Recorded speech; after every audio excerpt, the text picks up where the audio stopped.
En un mundo donde las decisiones políticas parecen cada vez más desconectadas de la voluntad ciudadana y donde el poder económico concentra una influencia sin precedentes, surge una inquietante pregunta. ¿La democracia sigue siendo el sistema que representa al pueblo, o se ha convertido en una fachada manejada por élites invisibles? Le pedimos a la inteligencia artificial que encarnara dos posturas opuestas para debatir esta cuestión fundamental. A mi izquierda, la voz del idealismo democrático, que defiende que la democracia, pese a sus imperfecciones, sigue siendo el mejor camino hacia la libertad y la justicia. A mi derecha, la voz del escepticismo crítico, que sostiene que la democracia moderna ha sido secuestrada por intereses ocultos y ya no representa a los ciudadanos. Comencemos con una pregunta directa. ¿Consideran ustedes que la democracia, tal como la conocemos hoy, sigue siendo una representación legítima del pueblo? A pesar de sus imperfecciones, sí, la democracia sigue siendo una representación legítima del pueblo. En su núcleo, el sistema democrático ofrece mecanismos para la participación ciudadana, la rendición de cuentas y el cambio pacífico de poder. Las elecciones, por ejemplo, siguen siendo herramientas fundamentales para expresar la voluntad colectiva. Incluso con fallas, la posibilidad de alternancia en el poder, el acceso a la información y la existencia de libertades civiles constituyen pilares irreemplazables. Es un sistema perfectible, no infalible, pero que sigue siendo el más transparente en comparación con cualquier régimen autoritario o tecnocrático. Pero esa visión parte de un ideal que ha dejado de corresponder con la realidad. Las democracias modernas están fuertemente influenciadas por lobbies, corporaciones multinacionales y medios controlados por intereses particulares. La ciudadanía vota, sí, pero lo hace sobre opciones previamente filtradas, moldeadas y financiadas por estructuras de poder económico. ¿Qué legitimidad tiene una representación cuando los candidatos dependen más del respaldo financiero que del respaldo ciudadano? ¿Dónde queda la voluntad popular cuando las decisiones clave se negocian en despachos que ningún votante elige? No niego la existencia de presiones económicas ni de grupos de poder, pero reducir toda la democracia a su corrupción es ignorar su capacidad de autorregulación. En muchas ocasiones, las democracias han sido reformadas gracias al activismo cívico, a los movimientos sociales y al periodismo independiente. A diferencia de otros sistemas, la democracia permite la crítica interna y la transformación progresiva. Eso es una fortaleza, no una debilidad. Pero incluso esas herramientas de transformación están siendo vaciadas de contenido. El activismo se vuelve espectáculo. El periodismo, cada vez más dependiente de anunciantes, enfrenta crisis de credibilidad. Y los movimientos sociales, si no son neutralizados, son absorbidos y diluidos por el mismo sistema que dicen cuestionar. La democracia contemporánea se presenta como plural, pero sus márgenes son cada vez más estrechos. ¿Es libertad votar entre dos candidatos financiados por los mismos grupos económicos? ¿Está realmente el poder en manos del pueblo, o en las estructuras invisibles que condicionan sus decisiones? La noción de poder del pueblo es, en gran parte, una ilusión cuidadosamente sostenida. La ciudadanía cree elegir, pero rara vez decide. Las estructuras invisibles, como los bancos centrales, las corporaciones transnacionales, las agencias de inteligencia o incluso algoritmos diseñados para manipular la información, ejercen una influencia profunda y constante sobre nuestras decisiones. Como dijo Noam Chomsky, la propaganda es a la democracia lo que la violencia es a la dictadura. No hace falta reprimir al pueblo si puedes guiar su atención, su miedo y su deseo hacia lo que conviene al sistema. Es cierto que existen fuerzas que buscan condicionar la opinión pública, pero afirmar que el pueblo no tiene poder es desconocer la historia reciente. ¿Quién eligió a gobiernos progresistas en América Latina, desafiando intereses hegemónicos? ¿Quién organizó protestas masivas que derribaron presidentes corruptos o detuvieron reformas impopulares? El poder está fragmentado, sí, pero sigue habiendo momentos de ruptura donde la ciudadanía toma el control. Esa posibilidad, aunque no permanente, es real. La democracia es el único sistema que permite esos espacios de insurgencia cívica legítima. Pero esos momentos son la excepción, no la regla. Y muchas veces, esas insurgencias son rápidamente absorbidas, reprimidas o redirigidas por el mismo sistema. El poder fáctico no necesita mostrarse, opera desde el mercado, desde los datos, desde la deuda. ¿O acaso alguien votó por BlackRock o Google para que definan qué información vemos y cómo se distribuye la riqueza? Sin embargo, incluso esas estructuras invisibles pueden ser enfrentadas. La legislación antimonopolio, las comisiones de ética, los organismos internacionales, los tribunales constitucionales. No digo que la democracia sea perfecta, sino que, a pesar de sus limitaciones, ofrece un marco dentro del cual el poder puede ser fiscalizado y, al menos en parte, redistribuido. La alternativa no es más poder para el pueblo, sino su reemplazo por sistemas que ni siquiera fingen representarlo. ¿El voto sigue siendo una herramienta de cambio real, o se ha convertido en un ritual vacío para legitimar decisiones ya tomadas? El voto, aunque imperfecto, sigue siendo una herramienta esencial para canalizar la voluntad ciudadana. Las elecciones han derrocado dictaduras, han frenado reformas neoliberales, han impuesto nuevas constituciones, y han traído a la palestra a outsiders del sistema. Que la democracia tenga fallos no significa que el voto carezca de poder. En muchos casos, el simple acto de votar se ha convertido en una forma de resistencia pacífica frente a regímenes autoritarios o estructuras opresivas. Y aunque haya manipulación mediática, sistemas electorales injustos o financiación opaca de campañas, nada de eso anula el valor simbólico y práctico del sufragio. Porque el voto sigue siendo la única herramienta colectiva que todos ricos y pobres, educados e ignorantes pueden ejercer con igual peso. Es una ilusión. El voto no define el sistema, apenas maquilla sus contradicciones. ¿Qué alternativas reales tiene un ciudadano cuando todos los candidatos han sido previamente filtrados por partidos financiados por bancos, lobbies, corporaciones? ¿Qué cambio puede esperarse cuando las campañas se diseñan como productos de marketing, y el electorado vota no por propuestas, sino por eslóganes emocionales? Como decía Mark Twain, si votar sirviera de algo, no nos dejarían hacerlo. El voto hoy es el equivalente a firmar una hoja en blanco que otros llenan a su conveniencia. Esa frase, tan provocadora como cínica, desconoce millones de casos donde el voto sí generó rupturas. ¿Acaso los derechos civiles en Estados Unidos, el fin del apartheid en Sudáfrica, o la elección de gobiernos indígenas en Bolivia no fueron canalizados a través del voto? El problema no es el sufragio, sino cómo lo acompañamos. Un voto sin participación, sin educación cívica, sin medios independientes, puede ser débil, pero sigue siendo más poderoso que la apatía o la violencia. Y sin embargo, cada vez más personas sienten que votar es elegir entre dos males menores. En muchos países, la abstención supera el 50%. ¿Qué dice eso de la fe ciudadana en el sistema? El voto se ha vuelto una rutina institucional, no una expresión de soberanía. Se vota por miedo, por costumbre o por resignación. Y eso no es democracia, eso es simulacro.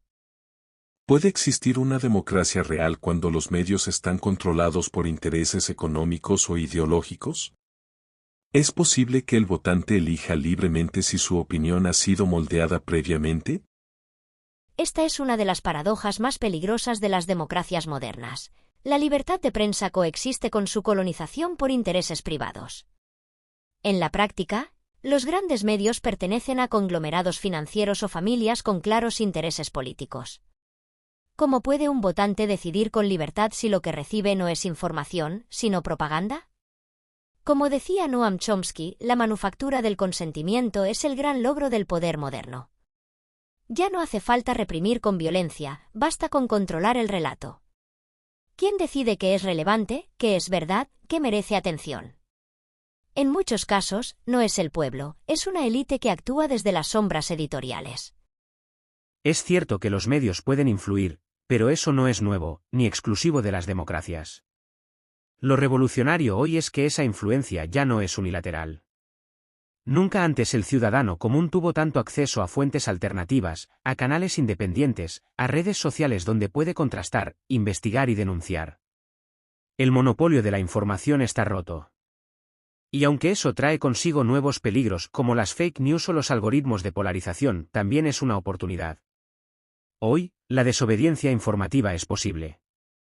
Pero para eso, el ciudadano debe asumir una responsabilidad activa, dejar de ser un consumidor pasivo y convertirse en un buscador crítico. Esa idea suena bien, pero es ingenua. Las redes sociales no liberaron al ciudadano, lo segmentaron. Cada individuo vive encerrado en una burbuja digital que refuerza sus prejuicios. El algoritmo no busca educarte, busca retenerte. Y eso significa que incluso la libertad informativa ha sido monetizada. En el fondo, solo cambiamos de manipulador. Antes era el canal de televisión, ahora es la plataforma. Pero eso no invalida el principio. Que haya manipulación no significa que todos estemos condenados a ella. Existen periodistas valientes, medios cooperativos, plataformas educativas, iniciativas ciudadanas que luchan por una información plural. La democracia nunca prometió una ciudadanía perfecta. Prometió un marco para que la mejora sea posible. Y dentro de ese marco, la lucha por una información libre y veraz es una de las batallas más urgentes, pero también más esperanzadoras. ¿Puede la democracia funcionar cuando el poder económico está tan concentrado que influye en las decisiones políticas? ¿Dónde termina el poder del pueblo y comienza el poder del dinero? No se puede hablar de democracia cuando unas pocas manos controlan los recursos del mundo. ¿Qué significa un voto si los candidatos son financiados por los mismos intereses que luego diseñan las leyes a su favor? ¿Qué sentido tiene la voluntad popular si cada reforma es filtrada por lobbies, bancos, corporaciones y fondos de inversión? Thomas Piketty demostró cómo el capital tiende a concentrarse en ausencia de una intervención estatal fuerte. ¿Y qué pasa cuando ese capital compra la política? Se instaura una plutocracia maquillada de democracia. El voto es libre, pero los que deciden son los que nunca se presentan a elecciones. Pero si vamos a hablar de concentraciones de poder, también debemos admitir que la democracia es el único sistema que permite contrapesos. Hay comisiones anticorrupción, tribunales independientes, prensa libre, ONG que fiscalizan, ciudadanos que protestan. En los regímenes autoritarios, ni siquiera puedes nombrar al poder económico sin terminar en prisión. ¿Es la democracia imperfecta? Sin duda. Pero esa imperfección no la invalida, la obliga a mejorar. Y solo desde dentro del sistema democrático puede lucharse contra la captura económica. El problema es que ya no hay dentro del sistema. Los mecanismos que nombras están cooptados. La captura no es parcial, es estructural. Se impone un nuevo feudalismo, donde las corporaciones no necesitan castillos, solo plataformas.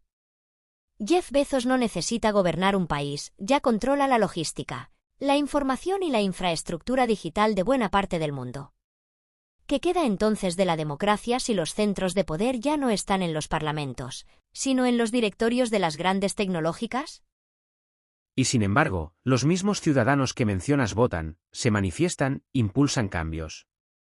Países como Islandia, Finlandia, o incluso movimientos sociales en América Latina y África han demostrado que la presión popular puede frenar abusos económicos. Además, la legislación internacional comienza a reaccionar, impuestos a las grandes tecnológicas, regulación de monopolios, políticas de renta básica. No todo está perdido. La democracia es una lucha constante, no una meta estática. Si el poder económico muta, también puede mutar la forma de ejercer la soberanía popular. Cada vez más personas se abstienen de votar o lo hacen sin convicción. ¿Estamos ante una fatiga democrática? ¿O es esta apatía una forma silenciosa de protesta? La abstención no siempre es apatía. Muchas veces es comodidad.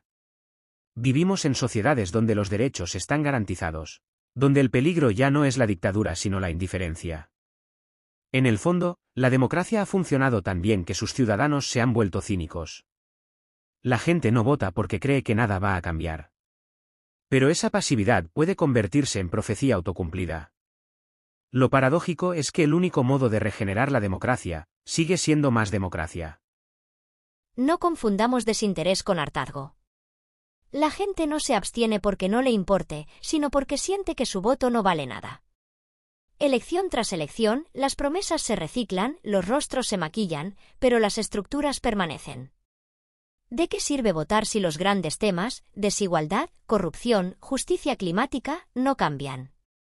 Esta no es apatía. Es una forma de decir no creo en ustedes. Y eso, lejos de ser un problema del ciudadano, es un fallo del sistema. Pero no votar es rendirse. La democracia no es un producto que consumes. Es una herramienta que hay que mantener, exigir, pulir. Si todos se abstienen, dejamos el tablero libre para los extremismos y populismos. No votar es dar el poder a los que más gritan, no a los que más piensan.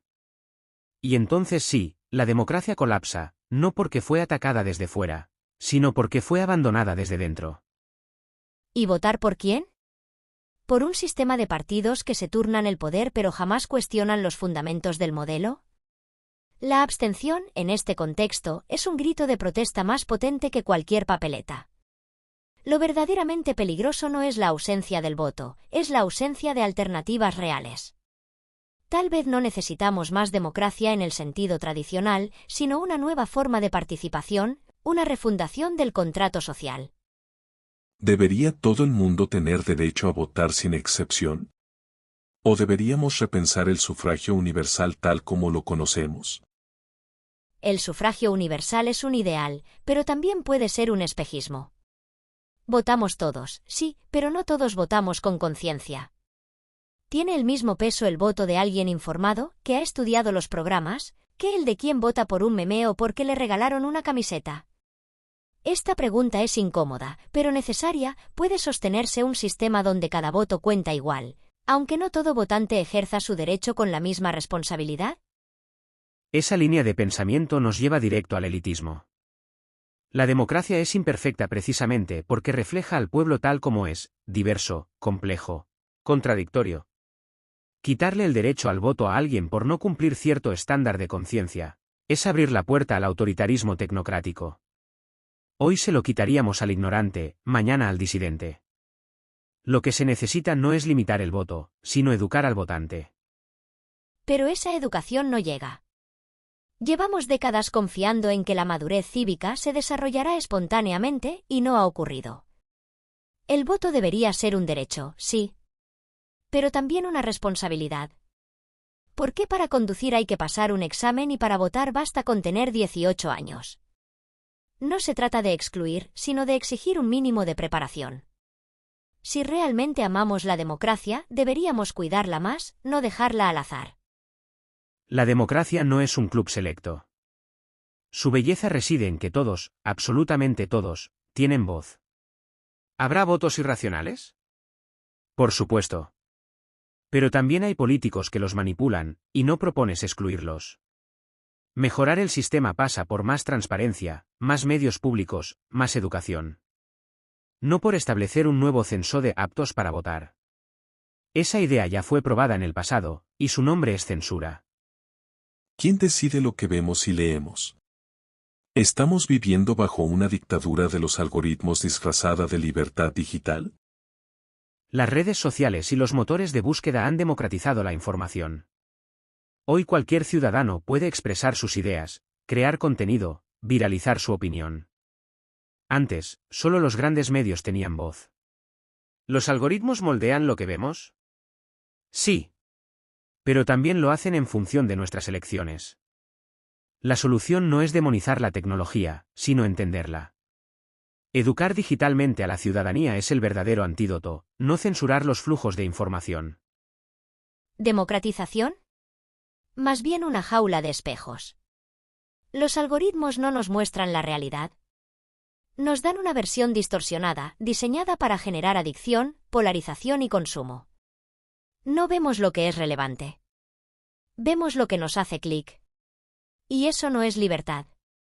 Estamos atrapados en burbujas, manipulados sin darnos cuenta. Hoy no son los dictadores quienes censuran, son las plataformas quienes deciden qué voz se amplifica y cuál se silencia. Pero esas plataformas también han servido para denunciar abusos, organizar movimientos, exponer mentiras del poder. Almohadilla Metoo, la primavera árabe, el activismo climático. Todo eso fue posible gracias a la libertad digital. El problema no está en la herramienta, sino en cómo se usa. ¿Algoritmos imperfectos? Claro. Pero también más oportunidades para participar. La alternativa sería entregar la curaduría de la verdad a unos pocos. Pero es que ya lo hemos hecho. Solo que ahora los pocos tienen nombres como Meta, Google, X. Y su poder no proviene de urnas, sino de código. La libertad sin transparencia es una trampa. ¿Quién audita esos algoritmos? ¿Quién decide qué contenido es seguro o desinformación? La democracia necesita luz. Y los algoritmos hoy operan en la sombra. ¿Y si la democracia ya no fuera el sistema ideal para el futuro? ¿Estamos aferrados a una idea romántica o defendiendo un modelo que ya no funciona? La democracia no es perfecta, pero es el único sistema que permite corregirse a sí mismo. ¿Ha fallado en ocasiones? Por supuesto. Pero su esencia es la autocrítica, el debate abierto, la posibilidad de cambiar sin derramamiento de sangre. Las alternativas, autoritarismo, tecnocracia, gobiernos algorítmicos, prometen eficiencia, pero sacrifican la dignidad humana. Cambiar el modelo democrático por algo más moderno es abrir la puerta a lo que la historia ya nos enseñó a temer. ¿Y si la historia también nos está diciendo que la democracia ha llegado a su límite? Hoy, el ciudadano medio vota sin entender ni el sistema que defiende ni las consecuencias de sus decisiones. La ignorancia no puede ser la base del poder. Un sistema donde la voz informada vale lo mismo que la voz manipulada está condenado a la parálisis. Necesitamos algo mejor, modelos basados en datos, deliberación real, meritocracia racional. No se trata de eliminar la democracia, sino de superarla. ¿Superarla hacia qué? ¿Hacia un sistema donde solo los factos gobiernan? Esa idea ha sido excusa histórica para marginar, excluir y oprimir. No hay algoritmo que entienda el sufrimiento humano. No hay métrica que mida la dignidad. La democracia no es solo un sistema de gobierno, es un pacto moral. Cambiarlo por eficiencia es un camino sin regreso. Pero la dignidad también se pierde cuando las democracias fallan sistemáticamente, en la pobreza, en la corrupción, en la burocracia paralizante. Hay jóvenes que nunca han visto funcionar la democracia como se prometió. Tal vez no se trata de abolirla, sino de rediseñarla desde sus raíces. El futuro necesita sistemas que evolucionen con la complejidad del mundo, no que repitan fórmulas del siglo XVIII. A veces, no se trata de quién tiene la razón, sino de si estamos haciendo las preguntas correctas. Hoy hemos visto dos formas de entender la democracia, una como un ideal que se defiende a pesar de sus fallos, la otra, como un modelo que necesita superarse si quiere sobrevivir. ¿Estamos defendiendo un sistema que garantiza libertades o sosteniendo una ilusión diseñada para que nada cambie? Esa respuesta, como siempre, queda en tus manos. ¿Y tú, espectador, de qué lado estás? Si este debate te hizo pensar, no olvides suscribirte al canal, dejar tu like y compartir este video. Aquí continuamos explorando las grandes preguntas de nuestro tiempo, una conversación a la vez.